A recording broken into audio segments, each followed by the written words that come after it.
Final ಹಂತಕ್ಕೆ ಕುರ್ಚಿ ಕದನ, ಬಿಕ್ಕಟ್ಟು ಒಗ್ಗಟ್ಟು ಸಸ್ಪೆನ್ಸ್ಗೆ ತೆರೆನ. ಕುರ್ಚಿ ಬಿಟ್ಕೊಡ್ತಾರಾ ಸಿಎಂ? ಸಿದ್ಧವಾಯ್ತಾ ಸೋನಿಯಾ ಸೂತ್ರ?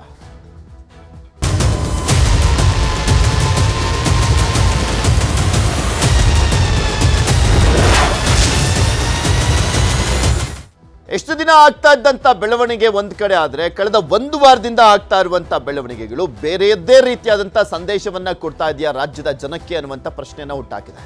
ಕಾಂಗ್ರೆಸ್ನಲ್ಲಿ ಬದಲಾವಣೆ ಪರ್ವ ಸನ್ನಿಹಿತ ಆಗಿದೆಯಾ ಅಂತ ಕುರ್ಚಿ ಬಿಡ್ಲಿಕ್ಕೆ ಸಿದ್ಧರಾಗಿದ್ದಾರಾ ಸಿದ್ದರಾಮಯ್ಯ ಅವರು? ಆ ಒಂದು ಕಾರಣಕ್ಕೋಸ್ಕರನೇ ಮುನ್ಸೂಚನೆಯನ್ನ ಕೊಡ್ತಾ ಇದ್ದಾರಾ, ಸಂದೇಶವನ್ನ ಕೊಡ್ತಾ ಇದ್ದಾರಾ? ಅವರ ಹೇಳಿಕೆಗಳ ಮುಖಾಂತರ ದಿನ ಕಳೆದಂತೆ ಬದಲಾಗ್ತಾ ಇದೆ ಸಿಎಂ ಮಾತಿನ ವರಸೆ. ಇಷ್ಟು ದಿನ ನಾನೇ ಮುಖ್ಯಮಂತ್ರಿ ಆಗಿರ್ತೀನಿ, 5 ವರ್ಷ ನಾನೇ ನೆಕ್ಸ್ಟ್ ಬಜೆಟ್ ಅನ್ನ ಮಂಡಿಸ್ತೀನಿ, ನನ್ನ ನೇತೃತ್ವದಲ್ಲಿ 2028ರ ಚುನಾವಣೆ ಅಂತೆಲ್ಲ ಹೇಳಿದ್ರು. ಆದರೆ ಈಗ ಆ ಮಾತಿನ ವರಸೆ ಕಂಪ್ಲೀಟ್ ಆಗಿ ಬದಲಾಗಿದೆ. ಹೈಕಮಾಂಡ್ ನಿಂದ ಸಂದೇಶ ರವಾನೆ ಆಗಿದೆಯಾ? ರಾಜಕೀಯ ಶಾಶ್ವತ ಅಲ್ಲ ಅಂತ ಹೇಳ್ತಾ ಇದ್ದಾರೆ ಸಿದ್ದರಾಮಯ್ಯನವರು. ರಾಜಕೀಯ ನಮ್ಮ ಅಪ್ಪನ ಆಸ್ತಿನ ಅಂತಾನೂ ಕೂಡ ಹೇಳಿದ್ರು. ಎಂದು KCV ಜೊತೆ ಮಂಗಳೂರಿನಲ್ಲಿ ಮೀಟಿಂಗ್ ಅನ್ನ ಮಾಡಿದ್ದಾರೆ. ಅಧಿಕಾರ ಶಾಶ್ವತ ಅಲ್ಲ, ಏನಾಗುತ್ತೋ ಆಗ್ಲಿ. DK ಬ್ರದರ್ಸ್ ಫುಲ್ ಖುಷಿಯಾದಂತೆ ಕಾಣಿಸ್ತಾ ಇದೆ. ಕಾದು ನೋಡುವಂತ ತಂತ್ರದ ಮೊರೆ ಹೋಗಿರುವಂಥದ್ದು. ಹೈಕಮಾಂಡ್ ನಮ್ಮ ಜೊತೆ ಇದೆ ಅನ್ನುವಂಥದ್ರ ಬಗ್ಗೆ ಸಾಕಷ್ಟು ನಂಬಿಕೆ ಇದೆ DK ಶಿವಕುಮಾರ್ ಅವರ ಬಳಗಕ್ಕೆ. ಕಾಂಗ್ರೆಸ್ನಲ್ಲಿ ಪವರ್ ಶೇರಿಂಗ್ ಕಾಲ ಸನ್ನಿಹಿತ ಆಗಿದೆಯಾ ಅಂತ ಈ ಒಂದು ವಿಚಾರಕ್ಕೆ ಸಂಬಂಧಪಟ್ಟಂತೆ ಸಾಕಷ್ಟು ಜನ ನಾಯಕರು ಮಾತನಾಡಿದ್ದಾರೆ. ಯಾರ್ಯಾರು ಏನೇನು ಮಾತನಾಡಿದ್ರು ಒಮ್ಮೆ ನೋಡೋಣ. ನಿನ್ನೆ ಚರ್ಚೆ ಮಾಡಿದ್ದೀವಿ. ಹೈಕಮಾಂಡ್ನವರು ಏನು ಹೇಳ್ತಾರೆ ಅದರಂತೆ ನಡ್ಕೋಬೇಕು ಅಂತ ಹೇಳಿದ್ದೀವಿ. ರಾಹುಲ್ ಗಾಂಧಿ ಏನು ಡಿಸಿಷನ್ ತಗೋತಾರೆ ಅದರಂತೆ ನಡ್ಕೋಬೇಕು ಅಂತ ಮೊನ್ನೆ ಚರ್ಚೆ ಮಾಡಿದ್ದೀವಿ. ಇವತ್ತು ಅದನ್ನೇ ಚರ್ಚೆ ಮಾಡಿ. ಇವತ್ತು ಒಗ್ಗಟ್ಟಾಗಿರೋದಲ್ಲ, ಮೊನ್ನೆ ಒಗ್ಗಟ್ಟಾಗಿರೋದಲ್ಲ, ಯಾವಾಗಲೂ ಒಗ್ಗಟ್ಟಾಗಿದೆ. ನಾವು ಯಾವಾಗಲೂ ಬ್ರದರ್ಸೇ, ಒಂದೇ ಪಕ್ಷದಲ್ಲಿದ್ದೀವಿ, ಒಂದೇ ಸಿದ್ಧಾಂತದ ನಂಬ್ಕೊಂಡಿದ್ದೀವಿ, ಒಟ್ಟಿಗೆ ಕೆಲಸ ಮಾಡ್ತೀವಿ. ಮುಂದಿನ 2028ಕ್ಕೂ ಕೂಡ ನಾವು ಒಟ್ಟಿಗೆ ಕೆಲಸ ಮಾಡ್ತೀವಿ, ಅಧಿಕಾರಕ್ಕೆ ತಗೋಬೇಕು. ಹೈಕಮಾಂಡ್ ಹೇಳಿದಾಗ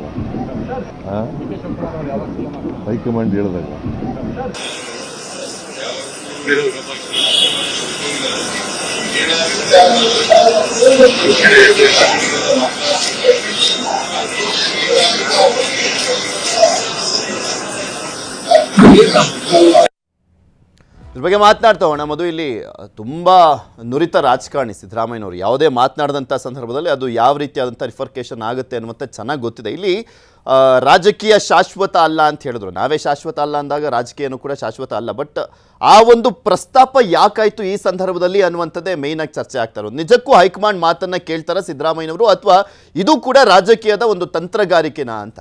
ನೀವು ಹೇಳಿದಂತೆ ತಂತ್ರಗಾರಿಕೆನ ಅನ್ನೋ ಪ್ರಶ್ನೆಗೆ ಹೌದು ಅಂತಲೂ ಹೇಳ್ಬೋದು. ಯಾಕಂದರೆ ಈಗ ನೋಡಿ, ಅವರು ರಾಜಕೀಯ ಶಾಶ್ವತ ಅಲ್ಲ ಅಂತ ಹೇಳುವಂಥ ಹೇಳಿಕೆಯಲ್ಲಿ ಬರೀ ಜಸ್ಟ್ ಒಂದು ಕ್ಯಾಶುವಲ್ ಸ್ಟೇಟ್ಮೆಂಟ್ ಅಲ್ಲ. ಅವ್ರಿಗೆ ಗೊತ್ತಿದೆ ಇದು ಆಡಿಯೋ ಕ್ಯಾಚ್ ಆಗುತ್ತೆ, ಹೊರಗಡೆ ಮೀಡಿಯಾದವರು ಮಿನಿಟ್ ಟು ಮಿನಿಟ್ ನನ್ನನ್ನು ಫಾಲೋ ಮಾಡ್ತಾ ಇದ್ದಾರೆ, ಎಲ್ಲ ಗೊತ್ತಿದ್ದು ಕೂಡ ಮಾತಾಡಿದ್ದಾರೆ ಅಂತಂದರೆ ಅದರಲ್ಲಿ ಒಂದು ಸಂದೇಶ ಅಂತೂ ಸ್ಪಷ್ಟವಾಗಿ ಕಾಣಿಸ್ತಾ ಇದೆ. ಬೆಂಬಲಿಗರಿಗಿರ್ಬೋದು, ಪಕ್ಷದ ಕಾರ್ಯಕರ್ತರಿಗಿರ್ಬೋದು, ವೋಟ್ ಬ್ಯಾಂಕಿಗಿರ್ಬೋದು, ಅಥವಾ ಅವ್ರನ್ನ ನೆಚ್ಕೊಂಡಿರ್ಬೋದು, ಎಲ್ಲರಿಗೂ ಕೂಡ ಅದೊಂದು ಮೆಸೇಜ್ ರೀತಿ ಅನಿಸ್ತದೆ. ಒಂದು ಮೆತ್ತಗಾದ್ರ ಅಂತ ನೋಡಿದ್ರೆ ಮೆತ್ತಗಾಗಿಲ್ವೇನೋ, ಅಥವಾ ಅದಕ್ಕೆ ಮೀರಿದ ತಂತ್ರಗಾರಿಕೆ ಏನಾದರೂ ಇದೆಯೇನೋ ಅನ್ನೋ ರೀತಿಯೂ ಕೂಡ ಕಾಣಿಸೋ ರೀತಿ ಇದೆ.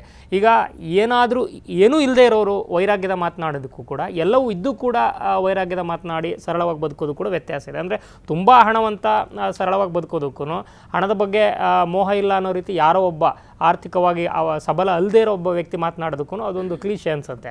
ಅದೇ ರೀತಿ ಈ ಸಿದ್ದರಾಮಯ್ಯ ಅನ್ನೋಂಥ ಒಂದು ಶಕ್ತಿ, ಒಂದು ಜನನಾಯಕ ಅಂತ ಏನು ಕನ್ಸಿಡರ್ ಮಾಡಿದಂಥ ಸಂದರ್ಭದಲ್ಲಿ 83ರಲ್ಲಿ ಮೊದಲ ಬಾರಿಗೆ ಏನು ಶಾಸಕರಾದ್ರಲ್ಲ, ಅದಾದಮೇಲೆ ಚಾಮುಂಡೇಶ್ವರಿಯಿಂದ ಇದುವರೆಗೆ 2ನೇ ಬಾರಿ CM ಆಗೋವರೆಗೂ ಕೂಡ ಒಂದಲ್ಲ ಒಂದು ರೀತಿ ರಾಜ್ಯ ರಾಜಕಾರಣದಲ್ಲಿ ಪವರ್ ಸೆಂಟರ್ ಏನಿದೆ ಅಲ್ಲೇ ಕೂತಿದ್ದಾರೆ ಅವರು.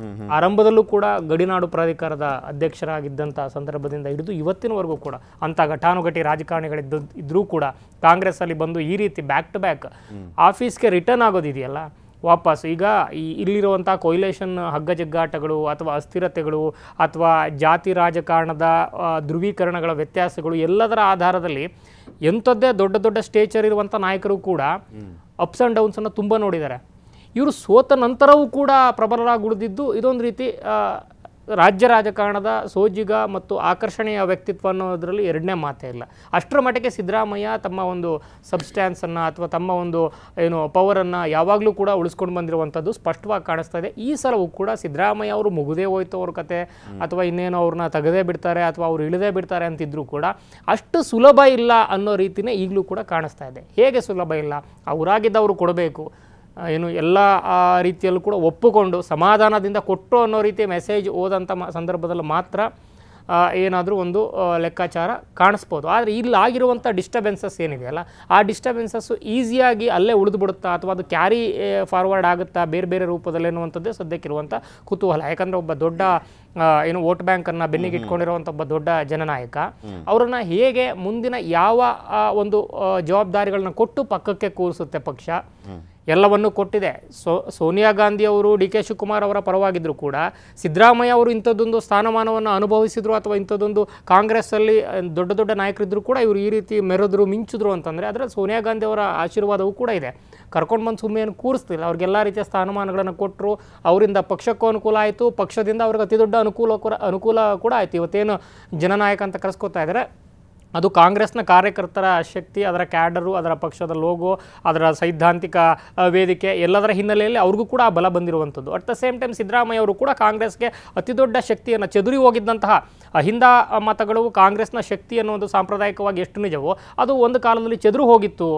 ಕಳೆದ ಸಿದ್ದರಾಮಯ್ಯ ಅವರು ಕಾಂಗ್ರೆಸ್ಸಲ್ಲಿ ಎಮರ್ಜ್ ಆಗೋವರೆಗೂ, ಬಿಗ್ಗೆಸ್ಟ್ ಲೀಡರ್ ಆಗಿ ಎಮರ್ಜ್ ಆಗೋವರೆಗೂ ಕೂಡ ಅದು ಚೆದುರು ಹೋಗಿತ್ತು. ಅದನ್ನು ಮತ್ತೆ ಒಗ್ಗೂಡಿಸಿ ಕಾಂಗ್ರೆಸ್ನ ಶಕ್ತಿಯಾಗಿ ಕನ್ವರ್ಟ್ ಮಾಡೋದ್ರಲ್ಲಿ ಸಿದ್ದರಾಮಯ್ಯ ಅವರ ಪಾತ್ರ ಕೂಡ ಇದೆ ಅನ್ನುವಂಥದ್ದು ಎಷ್ಟು ನಿಜ ಇದೆಲ್ಲ. ಆ ಹಿನ್ನೆಲೆಯಲ್ಲಿ ಮ್ಯೂಚುವಲ್ ವಿನ್ ವಿನ್ ಇದುವರೆಗೂ ಕೂಡ ನಡ್ಕೊಂಡ್ಬಂದಿದೆ. ಈಗ ಸಿದ್ದರಾಮಯ್ಯ ಅವರನ್ನ ಇನ್ನೂ ಒಂದು ದಶಕ ರನ್ ಮಾಡೋಕ್ಕಾಗತ್ತಾ? Practically impossible. ಅವರ ಆರೋಗ್ಯ ಇರ್ಬೋದು ಅಥವಾ ಅವರ ಒಂದು ಏನು ವಯಸ್ಸಿರ್ಬೋದು, ವಯೋಮಾನ, ಭವಿಷ್ಯದ ನಾಯಕತ್ವದ ಚಿಂತನೆಗಳು ಎಲ್ಲವೂ ಕೂಡ ಬಂದಂಥ ಸಂದರ್ಭದಲ್ಲಿ ಸಿದ್ದರಾಮಯ್ಯ ಅವರ ನಂತರವೂ ಕೂಡ ದೂರಗಾಮಿಯಲ್ಲಿ ಯೋಚನೆಗಳನ್ನು ಮಾಡಬೇಕಾಗತ್ತೆ ಅನ್ನುವಂಥದ್ದು ಹೈಕಮಾಂಡ್ ಮುಂದಿರುವಂಥ ಸವಾಲು. ಹಾಗಂದ ಮಾತ್ರಕ್ಕೆ ಇಲ್ಲಿ ಸಿದ್ದರಾಮಯ್ಯ ಅವರಿಗೆ ಎಲ್ಲವನ್ನು ಸಿಕ್ಕಿದೆ, ಎಲ್ಲವನ್ನು ಕೊಟ್ಟಾಗಿದೆ ಪಕ್ಷ, ನಾನು ಇಳಿತೀನಿ ಅಂದರೂ ಕೂಡ ಬೆಂಬಲಿಗರು ಬಿಡಲಾರದಂಥ ಪರಿಸ್ಥಿತಿಯಲ್ಲಿ ಇದ್ದಾರೆ. ಇದು ಸಿದ್ದರಾಮಯ್ಯ ಅವರಿಗೆ ವ್ಯಕ್ತಿಗತವಾಗಿ ಇನ್ನೂ ಎಷ್ಟು ದಿವಸ ಕಂಟಿನ್ಯೂ ಮಾಡಬೇಕು ಅನ್ನೋ ಲೆಕ್ಕಾಚಾರ ಇದೆಯೋ ಇಲ್ವೋ, ಆದರೆ ಬೆಂಬಲಿಗರ ಒಂದು ಫೋರ್ಸು ಮತ್ತು ಅವರ ಒಂದು ತಂತ್ರಗಾರಿಕೆಯಲ್ಲಿ ಸಿದ್ದರಾಮಯ್ಯ ಅವರು ಕೂಡ ಒಂದು ರೀತಿ ಮತ ಬ್ಯಾಂಕ್ನ ಕೈಗೊಂಬೆ ಆಗಿದ್ದಾರೆ ಅಥವಾ ನಾಯಕತ್ವದ ಕೈಗೊಂಬೆ ಆಗಿದ್ದಾರೆ ಅನ್ನೋ ರೀತಿ ಕಾಣಿಸ್ತದೆ. ಈ ಹಿನ್ನೆಲೆಯಲ್ಲಿ ಅವರು ಎಲ್ಲರನ್ನೂ ಕೂಡ ಹೇಗೆ ಸಮಾಧಾನ ಮಾಡ್ತಾರೆ ಅವರ ಒಂದು ಬೆಂಬಲಿಗರನ್ನು? ಇವತ್ತು ಸತೀಶ್ ಜಾರಕಿಹೊಳಿ ಅವರು ಒಂದು ಮಾತನಾಡ್ತಾ ಒಂದು ಮಾರ್ಮಿಕವಾಗಿ ಹೇಳಿದರು, ಎಷ್ಟು ಸಲ CM 10 ಸಲ ಆದಮೇಲೆ ಆದರೂ ಇಳಿಲೇಬೇಕಲ್ವಾ, ಒಂದು ಸಲ ಇಳಿಲೇಬೇಕಲ್ವಾ? ಸೊ ಈಗ ನಿನ್ನೆ ಮುಗಿದಿದೆ, ಅದ್ರ ಬಗ್ಗೆ ಮತ್ತೆ ಕೇಳಬೇಡಿ, ಅದು ಹೈಕಮಾಂಡ್ ಕ್ಲಿಯರ್ ಮಾಡುತ್ತೆ, ಇಬ್ಬರು ಹೇಳಿದ್ದಾರೆ, ತಿಂಡಿ ತಿಂದಿದ್ದಾರೆ ಅಂತ. ಪರಮೇಶ್ವರ್ ಅವರಂತೂ ಅವರು ತಿಂಡಿ ಕರಿತಾ ಇದ್ದಾರೆ ಮತ್ತು ಅವ್ರ ಮನೆಗೆ ಹೋಗ್ತಾರೆ, ಇವ್ರ ಮನೆಗೆ ಹೋಗ್ತಾರೆ, ನಮಗೆ ತಿಂಡಿನೂ ಇಲ್ಲ ಏನೂ ಇಲ್ಲ ಅನ್ನೋ ರೀತಿ ಒಂದು ರೀತಿ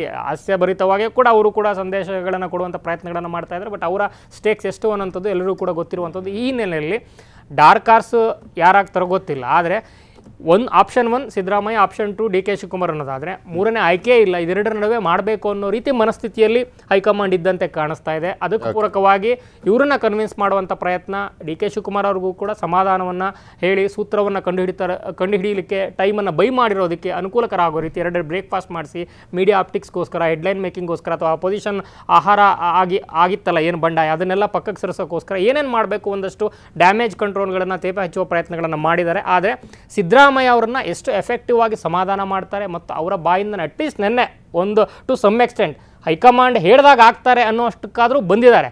ಸೊ ಅದನ್ನು ಮುಂದುವರಿದು ಯಾವ ರೀತಿ ಕ್ಯಾರಿ ಫಾರ್ವರ್ಡ್ ಮಾಡೋ ರೀತಿ ಅವರ ಮನಸ್ಥಿತಿಯನ್ನು ಸಮಾಧಾನದಲ್ಲಿ ಇಟ್ಕೊಳ್ಳುತ್ತೆ ಹೈಕಮಾಂಡ್ ಮತ್ತು ಅವರೆಷ್ಟು ಪಾಸಿಟಿವ್ ಆಗಿ ರೆಸ್ಪಾಂಡ್ ಮಾಡ್ತಾ ಹೋಗ್ತಾರೆ ಇಲ್ಲಿಂದ ಆಚೆಗೆ ಅನ್ನೋದು ಕೂಡ ಕ್ರೂಷಿಯಲ್ ಆಗುತ್ತೆ. ಪಟ್ರೆ, ನಾನು ಆರಂಭದಲ್ಲಿ ಹೇಳ್ತಾ ಇದ್ದೆ, ನಾನೇ 5 ವರ್ಷ CM, ನನ್ನ ನೇತೃತ್ವದಲ್ಲೇ ಚುನಾವಣೆ ಎದುರಿಸ್ತೀವಿ 2028ರಲ್ಲಿ ಅನ್ನುವಂಥ ನಮ್ಮ ಚಾನಲಲ್ಲೇ ಮಾತನಾಡಿರುವಂಥದ್ದನ್ನು ನೋಡಿದ್ದೀವಿ. ಆದರೆ ಈ ಕಳೆದ ಒಂದು ವಾರದ ಸ್ಟೇಟ್ಮೆಂಟ್ಗಳು ಕಂಪ್ಲೀಟ್ ಆಗಿ ಬದಲಾಗಿರುವಂಥದ್ದು. ಹಾಗೆ ಅಹಿಂದ ವರ್ಗ ಅನ್ನುವಂಥದ್ದು ಸಿದ್ದರಾಮಯ್ಯನವ್ರು ಇಲ್ಲಿವರೆಗೂ ತೆಗೆದುಕೊಂಡು ಬಂದಿದೆ ಅನ್ನುವಂಥದ್ರಲ್ಲಿ ನೋ ಡೌಟ್. ಅದೇ ಅಹಿಂದ ವರ್ಗವನ್ನು ಜಾಗೃತಗೊಳಿಸಿ, ಎಚ್ಚರಗೊಳಿಸಿ, ನನ್ನ ಬೆಂಬಲಕ್ಕೆ ಬನ್ನಿ, ನಾನು ಕುರ್ಚಿ ಬಿಡುವಂಥ ಕಾಲ ಸನ್ನಿಹಿತ ಆಗಿದೆಯಾ ಅನ್ನುವಂಥದ್ದೇನದು ಸಂದೇಶವನ್ನು ಕೊಡುವಂಥ ಪ್ರಯತ್ನದ ಭಾಗ ಆಗಿರ್ಬೋದಾ ಇದು? ಅಫ್ಕೋರ್ಸ್, ನಿಮಗೆ ನಿನ್ನೆಯಿಂದ ನೋಡಿ, ವಿವಿಧ ಆಯಾಮಗಳಲ್ಲಿ ಚರ್ಚೆ ಮಾಡಿದರು. ಯಾರು ಕೂಡ ವಿವಿಧ ಆಯಾಮಗಳ ಯೋಚನೆ ಮಾಡಲಿಲ್ಲ. ಇದು ರಾಜಕೀಯ, ಆಯಿತಾ, ಪಾಲಿಟಿಕ್ಸ್ ಲೈಕ್ ಚೆಸ್ ಗೇಮ್ ಅಂತ ಕರೀತಾರೆ. ನಿಮಗೆ ಏಕಕೋನದ ಆಯಾಮ ಇರ್ತದೆ. DK ಬ್ರದರ್ಸ್ ಫುಲ್ ಖುಷ್, ಶಸ್ತ್ರ ತ್ಯಾಗ, ಮುಖ್ಯಮಂತ್ರಿ ಹುದ್ದೆ ಬಿಟ್ಕೊಡ್ತಾರ, ಇನ್ನೇನು DK ಶಿವಕುಮಾರ್ ಆಗಿಬಿಟ್ರ ಅಂತೇಳಿ. ಒಬ್ಬ ಗ್ರಾಮ ಪಂಚಾಯತಿ ಅಧ್ಯಕ್ಷಂದು ಅಗ್ರಿಮೆಂಟ್ ಆಗಿರುತ್ತೆ, ಬಿಟ್ಕೊಡಿ ಅಂತೇಳಿ 2-3 ತಿಂಗಳು ತಗೊಳ್ತಾರೆ. ಇದು ರಾಜ್ಯದ ಮುಖ್ಯಮಂತ್ರಿ ಹುದ್ದೆಯ ಕುರ್ಚಿ. ನಿಮಗೆ ಎಲ್ಲ ಅಂದ್ಕೊಂಡಿರ್ಬೋದು, ಸಿದ್ದರಾಮಯ್ಯ ಹೇಳಿದ ತಕ್ಷಣ ಶಸ್ತ್ರತ್ಯಾಗ ಒಂದು ಏಕಕೋನದ ಆಯಾಮ ಆಗ್ತಿದೆ. ಇವತ್ತು ನಾವು ವಿವಿಧ ಆಯಾಮದಲ್ಲಿ ನಾವು ಚರ್ಚೆಯನ್ನು ಮಾಡ್ತೀವಿ. ನೋಡಿ, ಇವತ್ತೊಂದು ಮಂಗಳೂರಿನಲ್ಲಿ ದೊಡ್ಡ ಕಾರ್ಯಕ್ರಮ ನಡೀತಿದೆ, ನಾರಾಯಣ ಗುರು ಕಾರ್ಯಕ್ರಮ ಮತ್ತು ಗಾಂಧಿ ಕಾರ್ಯಕ್ರಮ. ಆ ಕಾರ್ಯಕ್ರಮಕ್ಕೆ ಎಲ್ಲವೂ ಕೂಡ ಪ್ಲ್ಯಾನ್ ಮಾಡಿದಂಥವ್ರು, ರೂಪುರೇಷೆ ಮಾಡ್ತಿರ್ತಕ್ಕಂಥ ಹರಿಪ್ರಸಾದ್ ರವರು. ಇದೇ ಹರಿಪ್ರಸಾದ್ ರವರು ಕೆ ಸಿ ವೇಣುಗೋಪಾಲ್ ರವರನ್ನು ಕರೀತಾರೆ. ಆ ಕಾರ್ಯಕ್ರಮದ ಮುಖಾಂತರ ಒಂದು ಸಂದೇಶ ರವಾನೆ ಮಾಡ್ತಿದ್ದಾರೆ. ಕರಾವಳಿ ಭಾಗದಲ್ಲಿ ಪ್ರಮುಖವಾಗಿ ಅಲ್ಲಿರ್ತಕ್ಕಂಥ ತಳ ಸಮುದಾಯ ಅಂತ ಕರೆಸ್ಕೊಳ್ತಕ್ಕಂಥ, OBC ಸಮುದಾಯ ಕರೆಸ್ಕೊಳ್ತಕ್ಕಂಥ, ಅಲ್ಲಿರ್ತಕ್ಕಂಥ ಈಡಿಗರು, ಬಿಲ್ಲವರು, ಮೊಗೇರ, ಮಗವೀರ, ಪೂಜಾರಿ ಎಲ್ಲ ಸಮುದಾಯವನ್ನು ಒಂದು ಒಗ್ಗೂಡಿಸಿ ಒಂದು ಸಂದೇಶವನ್ನು ರವಾನೆ ಮಾಡ್ತಿದ್ದಾರೆ. ನಾರಾಯಣ ಗುರು ಅವರ ಸಂದೇಶವನ್ನು ಮತ್ತು ಗಾಂಧಿಯವರ ಭಾರತ 100 ವರ್ಷ ಆಗಿದ್ದ ಸಂದೇಶ ರವಾನೆ ಮಾಡ್ತಾರೆ. ಆ ಕಾರ್ಯಕ್ರಮಕ್ಕೆ ಅಲ್ಲಿ ಯಾರನ್ನು ಕರಿಬೇಕು, ಯಾರನ್ನು ಕರಿಬಾರ್ದು ಅನ್ನೋದು ಕೂಡ ಡಿಸೈಡ್ ಮಾಡಿರ್ತಕ್ಕಂಥದ್ದು ಹರಿಪ್ರಸಾದ್ ರವರು. ಎಸ್, ಜಿಲ್ಲಾ ಉಸ್ತುವಾರಿ ಸಚಿವ ದಿನೇಶ್ ಗುಂಡೂರಾವ್ ಇದ್ದಾರೆ. ಸರಿ, ಅದು OBC ಕಾರ್ಯಕ್ರಮದು ದಿನೇಶ್ ಗುಂಡೂರಾವ್ ಇದ್ದಾರೆ, ಲಕ್ಷ್ಮೀ ಹೆಬ್ಬಾಳ್ಕರ್ ಇದ್ದಾರೆ, ವೇಣುಗೋಪಾಲ್ ಇದ್ದಾರೆ, CM ಇದ್ದಾರೆ, ಪರಮೇಶ್ವರ್ ಅಂತ ಕರ್ತಿದ್ದಾರೆ. ಮತ್ತು ಆ ಕಾರ್ಯಕ್ರಮಕ್ಕೆ ವೇಣುಗೋಪಾಲು ಆಕರ್ಷಣೀಯ ವ್ಯಕ್ತಿಯಾಗಿರ್ತಕ್ಕಂಥ, ಯಾಕಂದರೆ ಇಷ್ಟೆಲ್ಲ ಘಟನೆಗಳಾದರು. ಆದರೆ ಅವರು ಅಟ್ ದ ಸೇಮ್ ಟೈಮ್ ಒಬ್ಬ ಪ್ರದೇಶ ಕಾಂಗ್ರೆಸ್ ಸಮಿತಿ ಅಧ್ಯಕ್ಷರು ಇದಕ್ಕಾದ್ರೆ ಇವ್ರನ್ನ ಕರಿಬೋದಿತ್ತು ಅಂತ ಚರ್ಚೆ ಆಗ್ತಿರ್ತಕ್ಕಂಥದ್ದು, ಅವ್ರನ್ನ ಕರೆದಿಲ್ಲ. ಇವತ್ತು DK ಸುರೇಶ್ ಅವ್ರಿಗೆ ಅದೇ ಪ್ರಶ್ನೆಯನ್ನು ಮಾಧ್ಯಮದವರು ಮಾಡಿದರು, ಯಾಕೆ ಮಂಗಳೂರು ಕಾರ್ಯಕ್ರಮ ಕರೆದಿಲ್ಲ ಅಂದ ತಕ್ಷಣ ಅವರು ಮೌನವಾದರು. ಅಂದರೆ ನಾವು ರಾಜಕೀಯ ಎಲ್ಲ ಒಂದು ಕಡೆ ಸಮುದ್ರದ ಅಲೆಗಳು ಶಾಂತ ಆಗಿದೆ ಅಂದ ತಕ್ಷಣ ನಾವು ಸುಮ್ಮನೆ ಇರೋಕ್ಕಾಗಲ್ಲ. ಅದು ಯಾವಾಗ ಬೇಕಾದರೂ ಬೋರ್ಗರಿಬಾರ್ದು, ಯಾವಾಗ ಬೇಕಾದರೂ ಸುನಾಮಿ ಆಗಬಾರ್ದು. ಇದು ಶಸ್ತ್ರತ್ಯಾಗ ಅಂತ ಕೆಲವರು ವಿಶ್ಲೇಷಣೆ ಮಾಡ್ತಾರೆ. ಅದರ ಹಿಂದೆ ಒಂದು, ನಾನು ಹೇಳಿದೆ, politics like A chess game ಅಂತ ಹೇಳಿದ್ನಲ್ಲ, ಒಬ್ಬ ಸಣ್ಣ ಸೈನಿಕ ರಾಜನ ಹೊಡೆದಾಕ್ತಾನೆ. ಅದ್ರ ಹಿಂದೆ ಇರ್ಬೋದು, ನಾನು ಸುಮ್ಮನೆ ಇದ್ದೀನಿ, ನೀನು ಸುಮ್ಮನೆ ಇರೋ ಅಂತ. ನೀವು ಪಾನನ್ನು ಮೂವ್ ಮಾಡಬೇಡಿ ಅನ್ನೋ ಒಂದು ಸಂದೇಶನೂ ಪಾನ್ನ ಮೂವ್ ನಾನೀಗ ಸೈಲೆಂಟ್, ನೀನು ಪಾನ್ ಮೂವ್ ಮಾಡಿದ್ರೆ ನಾನು ಮೂವ್ ಮಾಡ್ತೀನಿ. ಆ ಮುಖಾಂತರ ತನ್ನ ರಾಜಕೀಯ ಬದ್ಧ ವೈರಿಗಳು ತನ್ನ ಎಲ್ಲ ಪ್ಲ್ಯಾನ್ಸನ್ನು ಒಂದೇ ರೀತಿಯಲ್ಲಿ ಕೊಲ್ಯಾಪ್ಸ್ ಮಾಡುವ ಒಂದು ತಂತ್ರಗಾರಿಕೆಯೂ ಇರಬಾರ್ದು. ನೀವು MLAಗಳನ್ನು ಕಾಂಟ್ಯಾಕ್ಟ್ ಮಾಡ್ತಕ್ಕಂಥದ್ದು, ಇದು ಮಾಡ್ಕೆ ಇಲ್ಲ ಬಿಡಿ, ಈಗ ಯಾರು ಕಾಂಟ್ಯಾಕ್ಟ್ ಮಾಡಿಲ್ಲ, CM ಹೇಳಿದಾರಲ್ಲ ಬೇಡ ಬಿಡಿ, ನಾವ್ಯಾಕೆ ಬರಬೇಕು, ನಾವ್ಯಾಕೆ ಸೈನ್ ಹಾಕಬೇಕು, ನಾವ್ಯಾಕೆ ಜೊತೆ ಇರಬೇಕು, ಆ ಸ್ಟ್ರಾಟಜಿನೂ ಇರುವಂಥದ್ದು. ನಾನು ನಿಮಗೆ ಹೇಳ್ತಾ ಇದ್ದೀನಿ, ಯಾವಾಗಲೂ ಕೂಡ ಕುರ್ಚಿ ಅನ್ನೋದು ಅಷ್ಟು ಸುಲಭ, ಅದು CM ಹುದ್ದೆ ರೀ ಇದು, ಆಯಿತಾ. ಆಮೇಲೆ ಒಂದು ಮಾತ್ರ ಹೌದು, ರಾಜಕೀಯ ಶಾಶ್ವತ ಅಲ್ಲ, ಯಾರಪ್ಪನ ಆಸ್ತಿ ಇಲ್ಲ ಅಂತ. ಅಧಿಕಾರ ಶಾಶ್ವತ ಇಲ್ಲ, ಯಾರಿಗೂ ಇರುವ, ಅದು ರಾಜಕೀಯ ಅಂತಲ್ಲ, ನಮ್ಮದು ನಿಮ್ಮದು, ಈ ಜಗತ್ತಿನ ಎಲ್ಲ ಹುದ್ದೆಗಳು ಕೂಡ ಯಾರಿಗೂ ಶಾಶ್ವತ, ಜೀವನವೇ ಶಾಶ್ವತ ಅಲ್ಲ ಅಂತೇಳಿ. ನಾಳೆ ಬೆಳಗ್ಗೆ ಸೂರ್ಯನ ಬೆಳಕು ನೋಡಿದರೆ ಅದೇ ಗ್ರೇಟ್ ಅನ್ನೋದು ಇವತ್ತಿನ ಕಾಲದಲ್ಲಿ ಇರ್ತಕ್ಕಂಥ, ಇವತ್ತಿನ ಆರೋಗ್ಯ ಸ್ಥಿತಿಗತಿಗಳು ಇರ್ತಕ್ಕಂಥದ್ದು, ಈ ಹವಾಮಾನಗಳು, ಇವತ್ತಿನ ಸ್ಥಿತಿಗತಿಗಳು ಇರ್ತಕ್ಕಂಥದ್ದು. ಎಸ್, ಇದರ ಹಿಂದೆ ಹಲವು ಲೆಕ್ಕಾಚಾರಗಳು ಇರ್ತಕ್ಕಂಥ. ಆ ಮುಖಾಂತರ ತಣ್ಣಗಿರಿ ಅಂತ, ನೀವು ತಣ್ಣಗಿರಿ ಅನ್ನೋ ಮುಖಾಂತರ ಅವ್ರನ್ನ ತಣ್ಣಗಿರಿಸಿ ಒಳಗಡೆ ಒಂದು ಮೆಸೇಜ್ ಪಾಸ್ ಮಾಡಿರ್ಬೋದು. ಅಷ್ಟು ಸುಲಭಗಳ. ನೀವು ನೋಡಿ, ಪಕ್ಕದಲ್ಲಿ ಕದಲೂರು ಉದಯ ಇದ್ದಾರೆ, ನಾನು ಯಾರಿಗೂ ತಲೆ ಕೆಡಿಸ್ಕೊಳ್ಳಲ್ಲ ಅಂತ ಒಂದು ಡೈಲಾಗ್ ಹೊಡೆದಾರೆ. ಅಂದರೆ ನೀವೇನು ಮಾಡಿದ್ರು, ಕದಲೂರು ಉದಯ ಇದ್ದಾರೆ, ಬೇಳೂರು ಗೋಪಾಲಕೃಷ್ಣ ಇದ್ದಾರೆ. ಒಂದು ಟೈಮಲ್ಲಿ ಬೇಳೂರು ಗೋಪಾಲಕೃಷ್ಣ ಅವರು CM ಪರವಾಗಿದ್ದಂತಾರೆ, ಅವ್ರೀಗ 50-50 ಬಂದರೆ. ಕದಲೂರು ಉದಯ CM ವಿರುದ್ಧನ ಬದಲಾವಣೆ ಮಾಡಿ ಅಂತ ಹೇಳಿರ್ತಕ್ಕಂಥದ್ದು. ಅವರು ನಾಟಿ ಕೋಳಿ ಸಾರು ಚೆನ್ನಾಗಿತ್ತ ಅಂತ ಕೇಳಿದ್ರು. ಚೆನ್ನಾಗಿತ್ತ ಅಂತ ತುಂಬ ಕಾನ್ಸಿಯಸ್ ಆಗಿ ಅವ್ರು ಹೇಳಿದ್ದಾರೆ, ನಾನು ಯಾರಿಗೂ ತಲೆ ಕೆಡಿಸ್ಕೊಳ್ಳಲ್ಲ ಅಂತ. ಅಂದರೆ ಒಂದು ಮೆಸೇಜು, ನೀವೇನು ಮಾಡ್ರು ನಾನು ತಲೆ ಕೆಡಿಸ್ಕೊಳ್ಳಲ್ಲ, ನನಗೆ ಗೊತ್ತು, ನನ್ನದೇ ಆದ ದಾರಿ ಇದೆ ಅನ್ನೋ ಮುಖಾಂತರ. ಅಂದರೆ ನಾನು ಎದುರಿಲ್ಲ ಅನ್ನೋದೊಂದು ಮೆಸೇಜನ್ನು ಕೂಡ ಪಾಸ್ ಮಾಡಿದೆ. ನೀವು ನೋಡಿ, ಅದಾದ ಬಳಿಕ ಕದಲೂರು ಹೃದಯ ತಲೆ ಕೆಡಿಸ್ಕೊಂಡು ಹೇಳಿದ ತಕ್ಷಣ ಸದಾಶಿವನಗರ ಮನೆಗೆ ಹೋಗಿದ್ದಾರೆ, ಅಲ್ಲವ್ರು ಮಾತಾಡಿದ್ದಾರೆ.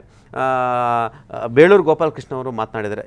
ವಿವಿಧ ಆಯಾಮಗಳ ಚರ್ಚೆ ಆಗ್ತಿರ್ತಕ್ಕಂಥದ್ದು. ಮತ್ತು ಮುಖ್ಯಮಂತ್ರಿ ಹುದ್ದೆ ಅನ್ನೋದು ಅಷ್ಟು ಮಹತ್ವದ ಆಗಿರ್ತಕ್ಕಂಥದ್ದು. ಇವತ್ತು ಕೆ ಸಿ ವೇಣುಗೋಪಾಲ್ ಬರ್ತಾ ಇದ್ದಾರೆ. ಎಸ್, ಇದಕ್ಕೆ ಹರಿಪ್ರಸಾದ್ ಅವರು ಸ್ವತಃ ಖುದ್ದು ಕೆ ಸಿ ವೇಣುಗೋಪಾಲ್ ಕರಿಬೋಯ್ತಲ್ಲ. ಈಗ ಅವರಿಗೆ ಪಾಂಪ್ಲೆಟ್ಸನ್ನು ಕೊಡ್ತಾರೆ, ಒಂದು ಹ್ಯಾಂಡ್ ಬಿಲ್ನ ಕಳಿಸ್ತಾರೆ, ಅಥವಾ ನಿಮ್ಗೆ ಇನ್ವಿಟೇಷನ್ ಕಳಿಸ್ತಾರೆ. ಇನ್ವಿಟೇಷನ್ ಎಲ್ಲ ಹೆಸರಿರುತ್ತೆ. PCC ಅಧ್ಯಕ್ಷರು ಹೆಸರಿಲ್ದಾಗ ವೇಣುಗೋಪಾಲ್ ಕೂಡ ಕರಿಬೋದಲ್ಲ. ಹೈಕಮಾಂಡ್ ಯಾವ ರೀತಿ ಇದೆ, ಎಲ್ಲ ಹೈಕಮಾಂಡ್ಗಳು, ಕಾಂಗ್ರೆಸ್ ಇರ್ಬೋದು, BJP ಇರ್ಬೋದು, ಅವ್ರು ಯಾವ ರೀತಿ ಅಂತ ಹೇಳಿದರೆ, ಎಲ್ಲೂ ಕೂಡ ಯಾವುದೇ ರಾಜ್ಯದಲ್ಲೂ ಕೂಡ ಯಾರನ್ನ ಒಬ್ಬನ್ನ ನೆಮ್ಮದಿಯಾಗಿ ಸರ್ಕಾರ ನಡೆಸಲಿಕ್ಕೆ ಅಥವಾ ನೆಮ್ಮದಿಯಾಗಿ ಆಡಳಿತ ನಡೆಸಲಿಕ್ಕೆ ಬಿಡಲ್ಲ. ಎಲ್ಲ ಕಡೆಯಲ್ಲೂ ಒಂದು ಚೆಕ್ಮೇಟ್ಗಳನ್ನ ಇಟ್ಟಿರ್ತಾರೆ. ಎಲ್ಲ ರಾಜ್ಯಗಳು, ಅದು ಕಾಂಗ್ರೆಸ್ ಇರ್ಬೋದು, BJP ಇರ್ತಕ್ಕಂಥ. ಯಾಕಂತ ಹೇಳಿದ್ರೆ ಅವನು ಬಲಿಷ್ಠ ಆದರೆ ರಾಜಶೇಖರ್ ರೆಡ್ಡಿ ಥರ ಆಗ್ಬಿಡ್ತಾನೆ. ಮುಂದೊಂದು ದಿನ ಹೈಕಮಾಂಡ್ಗೆ ಅವನು ಎಲ್ಲೊಂದು ಕಡೆ ಶೆಡ್ ಹೊಡೆದು ನಿಲ್ತಾನೆ ಅನ್ನೋ ಒಂದು ಆತಂಕ ಇರ್ತಕ್ಕಂಥದ್ದು. ಇದೇ ಇದು ಯಡಿಯೂರಪ್ಪ ಪಕ್ಷ ಕಟ್ಟಿದ್ರು, ಸರ್ಕಾರ ತಂದರು, ಆದರೂ ಯಡಿಯೂರಪ್ಪ ನೆಮ್ಮದಿಯಾಗಿ ಇಡಕ್ಕೆ ಬಿಡಲೇ ಇಲ್ಲ. ಯಾಕಂತ ಹೇಳಿದ್ರೆ ಅಲ್ಲಿ ಹಲವಾರು ಚೆಕ್ಮೇಟ್ಗಳನ್ನ ಇಟ್ಟರು. ಯತ್ನಾಳ್ ಅಂತ ಚೆಕ್ಮೇಟ್ಗಳನ್ನ ಇಟ್ಟರು, ಈ ಹಿಂದೆ ಅನಂತ್ ಕುಮಾರ್ ಅನ್ನೋ ಚೆಕ್ಮೇಟ್ಗಳನ್ನ ಇಟ್ಟರು. ಹಾಗೆ ಆಯಾ ಸರ್ಕಾರಗಳನ್ನ ಕಂಟ್ರೋಲ್ ತಗೊಳ್ಬೇಕಂತೇಳಿ ಚೆಕ್ಮೇಟ್ಗಳು ಇಡಲೇಬೇಕು.